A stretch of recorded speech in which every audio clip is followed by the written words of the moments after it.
সোদপুরের উদ্দেশ্যে। এত সকালে ঠান্ডা না, তাই জন্য কি বলবো, স্কুটি করে যাচ্ছিলাম যেন ঠান্ডা হাওয়া এত দিচ্ছিল, তো চা খেয়ে ভাবলাম একটু এনার্জেটিক হয়ে যাই। তারপরে আমরা পৌঁছে গেছিলাম মেদিনীপুর, এবং আজকে ছিল আমার ননদের ছেলের 5 বছরের জন্মদিন সেলিব্রেট হয়েছিল। ঘন্টুর আজকে আমাদের সবার প্রিয় ঘন্টুর জন্মদিন। আর এখানে দেখো মেশো সমস্ত রান্নাবান্নার দিকে ছিল, সবাই হাতে হাতে করেছে, কিন্তু মেশো ছিল একদম খুব ভালো রান্না করে। মেশো রান্না করছিল, এবং আমার কিন্তু মেশোর হাতের মাংস খুব খুব প্রিয়।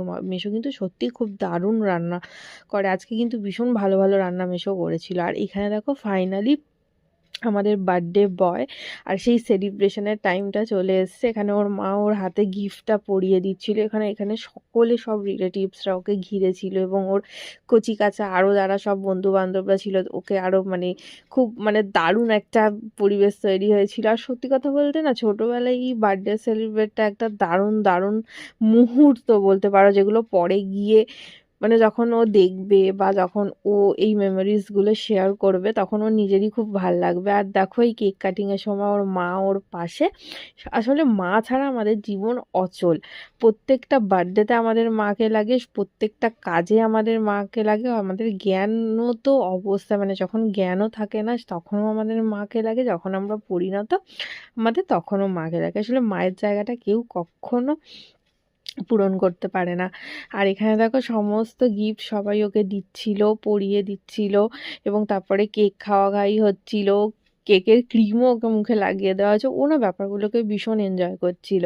আর এখানে দেখো একটা খাওয়া দাওয়ার পর্ব চলছিল এক সাইডে। এবং গ্রামে কিন্তু সত্যি কথা বলতে এই জিনিসটা আমার খুবই ফেভারিট, নিচে বসে আনন্দ করে খাওয়া। এটা কিন্তু এখানে একটা দারুণ বৈশিষ্ট্য, আমার কিন্তু খুব ভালো লাগে। আর এখানে দেখো ওকে প্রত্যেকটা জিনিস সুন্দর করে সাজিয়ে দিচ্ছিল ওর মাসিমণিরা। ওর সমস্ত মাসিমণিরা বসে ফুল টুল দিয়ে পানের পাতা দিয়ে সাজিয়ে দিয়েছিল। আজকে কিন্তু দারুণ দারুণ সব মেনু ছিল। তো এখানে দেখো সব কিছুই সাজানো হয়ে গেছে।